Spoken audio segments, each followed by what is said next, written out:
Here's an example that I like to use when explaining layer 2s.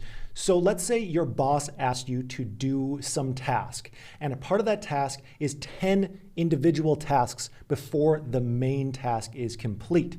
Now there's two ways that you could report to your boss. You could report to him every single task along the way, each of those 10 tasks, or you could just let him know at the end, hey, the full overarching project is complete. All these 10 tasks are done. So with layer 1 or on the blockchain, you're putting every single task on the chain. With layer 2, you're putting all the information on the chain, but not all the individual details are on the chain. So it's more just the final results are put on the actual blockchain, and then that way more transactions can be processed. And this isn't even a thing that started with blockchains. This is something that you've probably used. A service like Venmo is technically a layer 2 of types, where you are doing transactions on top of slower moving transactions, which is also on top of even slower moving transactions between banks and other banks.